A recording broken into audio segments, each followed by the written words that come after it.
It would be a disaster without them. Thanks God they are here. I think they're big.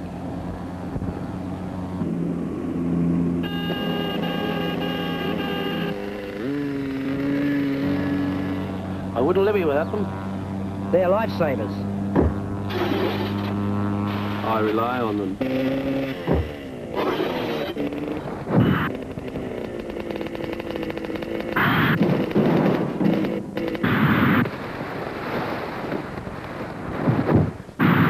He's badly hurt. You're right. I'd better call the RFDS.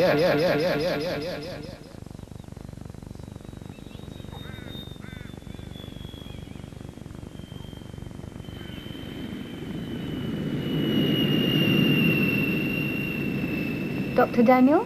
That's me. Hello, I'm Bridget Cornish. Welcome to Broken Hill.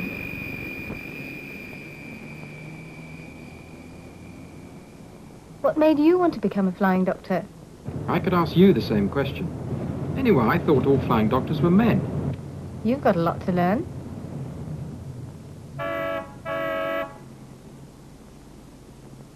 Broken Hill's a mining town, as you can see from the street signs. Yes, I see that.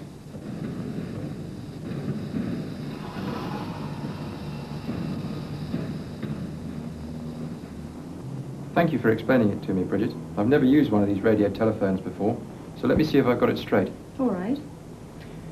If I'm the duty doctor, then this button will light up and I'll take all the calls, all the medicals, and any emergency that might occur during the day.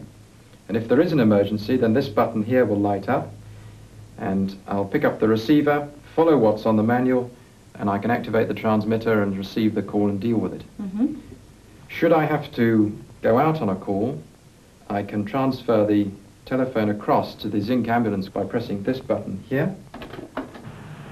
And that means that all the calls are then covered from the area and they can get in touch with me and so I can deal with them when I'm flying. Fine. Well, you seem to have got that straight. Now tell me about the teleprinter.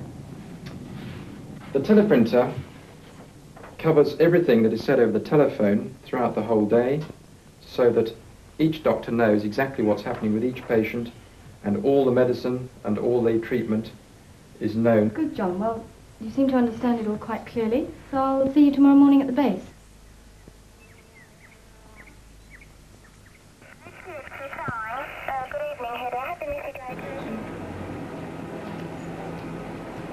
Hi. Hello, Dr. Cornish. Hello. I'd like you to meet our new flying doctor. This is Dr. John Daniel. This is Don Sandiker. He's our chief radio operator. How do you do? Don, I wondered if you'd mind explaining to John exactly what happens here. I'm sure you could do it better than I could. Yes, certainly. Come this way. The prime function of the service, of course, is its medical aid. It's available 24 hours per day with the outback to the doctor. In our network, we have approximately 275 fixed stations, that is, transceivers established in a homestead, 685 portable radio equipments, that is, equipments that are taken by various travellers in the bush, in the motor cars, or in camping sites as caravans. The School of the Air System uses our transmitters. Vicky, and who else is there today?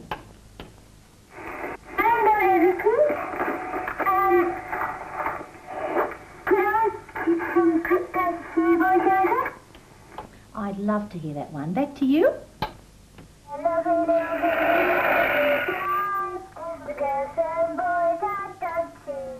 You can see them gently swaying in the moonlight. 'Tis the time of carnival.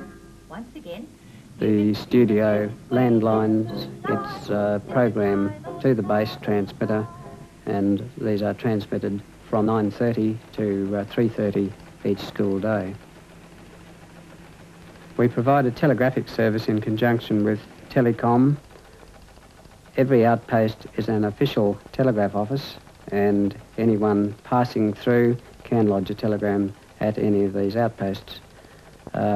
We handle approximately 2,000 telegrams each month. Back to you.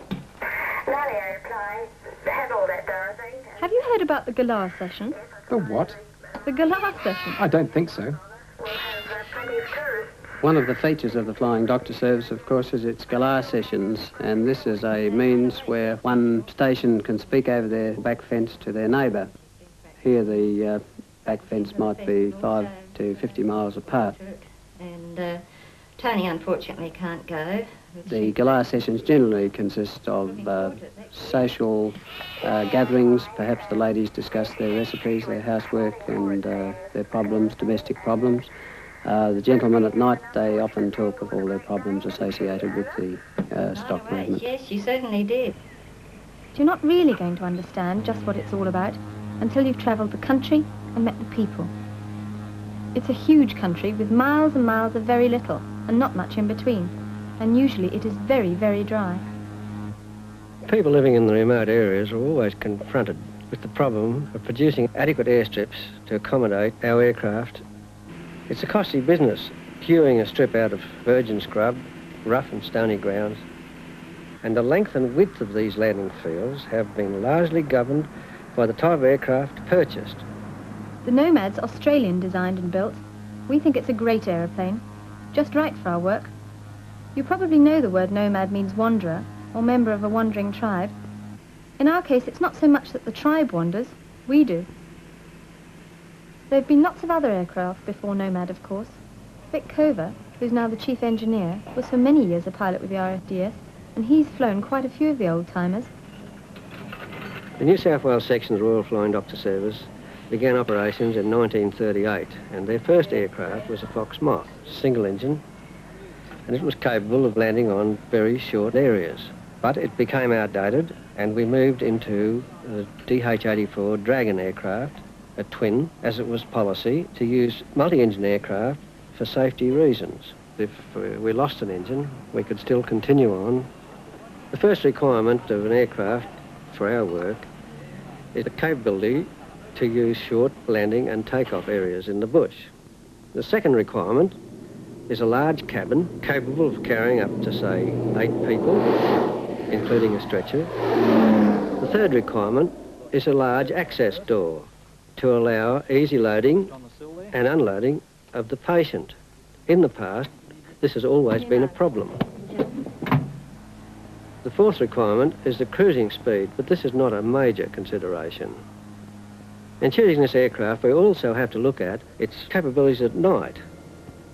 We operate onto country airstrips with unlighted foreground, and the slower the approach speed and the steeper the angle onto these strips, the more safe is the operation.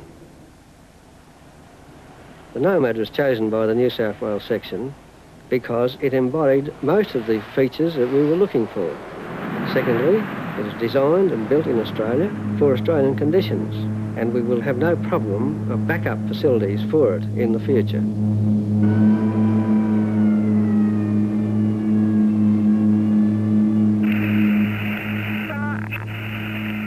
You enjoy flying? I'll let you know. Good morning, this is Dr. Cornish on air from Mike Sarah Foxtrot for the early morning medicals.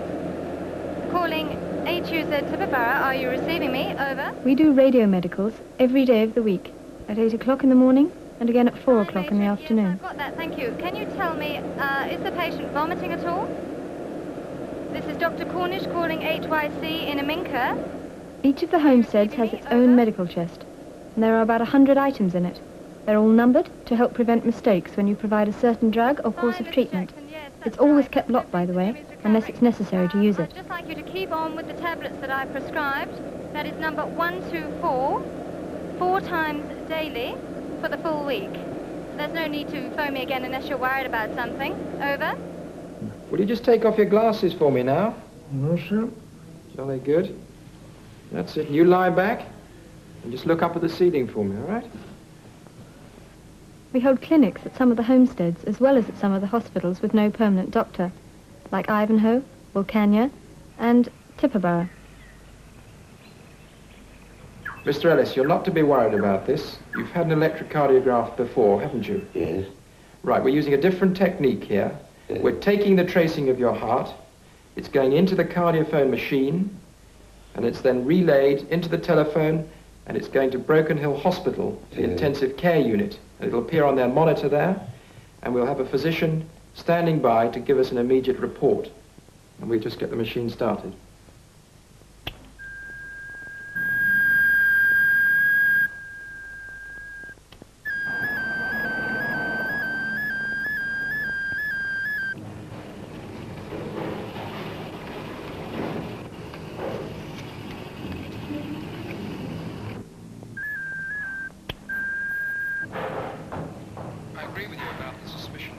coronary 3 years ago. And in view of your findings this time, I think it'd probably be a good idea if we repeat the trace in, what would you say, about 6 days? And we'll get some blood tests off to you. Yes, that'll be fine. I certainly will. Thank you very much. Matron's invited us for morning tea. She always does. Clinics are the next best thing to outback hospitals having a resident doctor. Some of our work is with Aboriginal people. You'll find that some of them manage properties, some of them are employed as stockmen, some of them live at Nepabunna, and of course, there are the children. We also have other people who aren't employed by the RFDS, but who use our aircraft to provide a service. She's had some trouble with her nose. Has she? There's a baby healthcare nurse, there's a community welfare sister, and sometimes there's an eye specialist, or an ear, nose and throat man. Make it easier for her to breathe during the night. Yeah, okay then. Lower lip 6 is normal. There's a children's dentist. Ears sound. There's an adult's dentist. We're really practicing preventative medicine out here, and it's working well. I can see I'm not going to be bored here. All your capitals. Good. Right. Here's the yellow yak is yellow. You're now part of the New South Wales section of the Flying Doctor Service. There's a federal body, but each section is responsible for its own operation. Right. Everyone to the blackboard, and I want you to write down cubby house for me, please. And of course that also means raising some of the money. The federal and New South Wales governments contribute a third each, and there are bequests and donations, and the ladies' auxiliaries do a marvellous job. But we still have to rely on public generosity a lot. I'm not surprised. The aircraft alone must cost a fortune to run, let alone buy. Community nursing is basically primary care. The difference between community nursing in the outback and in the city is the isolation and vast distances between places and between people. I find that my means of getting to these people is through the Flying Doctor Service. It's not only the old that I see, it's other age groups, the young, the not so young, middle-aged. And I find a lot of these people are basically looking for affirmation and information about not only their health, but also their social standing. And they find me and sometimes see me as a type of resource person. Then, but I met one of the doctors. The older person that I see in the outback usually are living alone. They've either been married or they've chosen to live alone. Quite often their family or their children have moved to the city, so they've been left completely alone. Yeah. And I find that a lot of these people just need general oversight or counselling, or sometimes it's just someone to talk to, and that's where I come in. We don't see some of the people who live out here very often, but nearly all of them have a psychological dependence on us. In fact, some of them say they wouldn't live here if we weren't here. It's a bit passé in this day and age to use words like dedicated, but the people in the RFDS are just that. I'm not just talking about the doctors, by the way, but the pilots and the radio people, and everybody else involved. Hello, Keith. Hi. Hello, Doctor. Keith Trelaw, I'd like you to meet our new flying doctor, Dr. John Hello, Talbot. Keith. Pleased to meet you. Pleased to meet you, Doctor. What a magnificent plane this is. It's a magnificent old machine. Incredible. How long have you had her? Had it 11 years. Some of the people we bring back to Broken Hill Hospital for medical care wouldn't have to be hospitalised if they lived in the city. It's just that it's so isolated out here that there's often nobody available to care for them where they live. What size is the property? 366,000 acres. The road goes through it for about 70 kilometres. And when you're in one of those paddocks, a 30,000 acre paddock with a couple of thousand sheep, and looking around for the sheep for a couple of hours, you really start to realise how vast it is. How do you get around? I know most of these stations use horses, don't they? We use motorbikes here. Yeah. The likeliest accident that confronts me nearly every day is a motorbike accident, especially when we're chasing sheep and directed by the plane above us. We've got to keep our eyes on the sheep. You can't see stumps, and you're just off that motorbike. You mightn't be found for a while, and just to know that when you are found, you can be looked after properly, that a doctor can be flown to you fairly quickly, gives you a great feeling of security. And it wasn't until the accident that we realised how isolated we were. And I wondered what I'd brought my wife and children into. And it was wonderful to be able to call on somebody, because even though everyone leads a dangerous life, even in the city, here, if you have an accident, you're on your own and you have to cope with it yourself. Right. Whereas in the city, there is someone to help you and aid you. And here, the only person you can call on and look to is the flying doctor. And he is our insurance. And for any mother who has a sick child, to see the plane come is like an angel out of the sky. The Flying Doctor isn't just one man or one woman. There are usually 3 doctors based at Broken Hill. And of course, we like to think that RFDS Broken Hill is the best of them all. You're biased. Yes. You're the 3rd member of the team, one of the Flying Doctors. I know that sounds corny, but it makes me feel good. Although we're the New South Wales section of the Flying Doctor Service, we also do some work in other states as well. For example, Werteluna, which is in South Australia, Azawultana and Inaminka, and Currawinya Station in Queensland. And there are others too. What's happening here? They're drilling for opals. I hope you don't suffer from claustrophobia. Why? We're going to see Orme and Ken Harris. They live underground. I'll cope. I always find it fascinating when we come here that you can actually cope with living underground. I mean, most people would find it so unusual, wouldn't they? What is it like to live underground? Well, it's very pleasant living, really. No air conditioners are needed at all. And, well, we camped for 3.5 years, or 2.5 years, really, on top of the ground. And it's a bit unbearable in the hot summer, whereas dugout living is very, very pleasant right through the hot summer and through the winter. When you first started off, was the dugout always this large, or do you just add another room as the children come along? When we first began living in the dugout, well, we only had 2 children and another one on the way. And the dugout was a lot smaller than it is now. And we have dug rooms to suit the family, and now we have 9 rooms underground, and we're really very, very comfortable. But what about living actually in White Cliffs? Because you're fairly isolated, aren't you? Yes, well, we are isolated, especially as far as medical care goes. We have a small local hospital with a very capable nursing sister, but in an emergency, well, the Flying Doctor's absolutely marvellous. Have you ever had an emergency to cope with? Oh, yes, a few years ago we did. We had a rather bad emergency, actually. Our little boy, who was then 4, he's now 9, had laryngeal straddle, which came on during the night. The nursing sister put his breathing straight onto the telephone to the Flying Doctor, and the doctor said nothing else but, "I'll be there." And that was it. We put him on oxygen, and when we got there, Dr. LeCane at the Broken Hill Hospital said another 10 minutes and Luke would have been dead. About 3 years ago, the Flying Doctor took a bloke away from me because I heard it was a bull, and took him to Tibooburra and left him there. And later on, he had to get the cartridge out of his knee. Gee, we couldn't do without the Flying Doctor in this country. I think there'd be a lot of dead people if we didn't have him. If for some reason the Flying Doctor service ceased to exist, I would be giving serious consideration whether I could remain and live in this area. Most of it's routine stuff. But that's true of doctors in the city too, isn't it? If you think that we only look after people who live and work on stations, then you'll soon find out you're wrong. Do you know about the big gas field at Mumba? I've heard of it. I've never been there.